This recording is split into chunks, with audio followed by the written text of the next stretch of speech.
Hello and welcome back. Today we'll be learning to create our own very first database. So let's go ahead, right click on the databases here, select new database, input your database name. In my case it's going to be my database. You can name it whatever you want.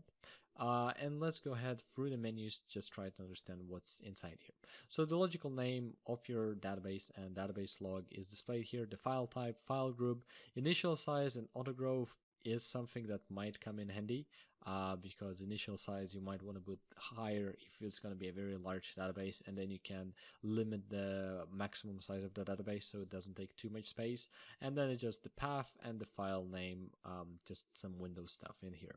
The owner is set to default by default, and that's good for us, but in case you will ever have to work with securing data, you might want to change this so only people who have access to it, and owner plays a very big part of that.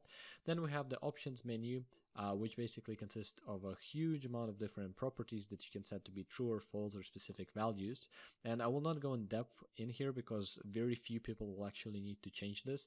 And when you need to change this, you can either refer to the help section here or just Google. That way you ensure you will make no mistake. The only thing I want to mention here is to set the level to the version of SQL that this file will be worked with from. For example, if you're working in a company and not all people have SQL Server 2016, it might be a good idea to set it to their current version of SQL. And after that, file groups, again, nothing crazy here, just some more setup properties. So now let's go ahead, only click OK, it executed, then there, congratulations, you have your own very first database. I know I've already created these two, but this one is truly, we went through a process in a little depth. As you can see, there's really nothing to change when creating your own database. It's really a very easy process. The only thing I will say is if you click here right now and just let's put it as test, and you click on the script and you scroll down to script action to new query window, you will see what this window, what Microsoft SQL Server Management Studio does for you, because otherwise you would have to write all of this down yourself.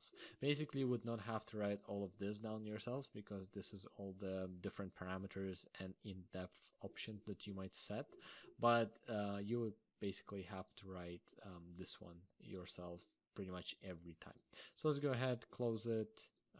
Don't save it, close the new database window as well. We already have ours ready to work with, and let's do exactly that. I hope you enjoyed today's lecture, and I'll see you in the next one.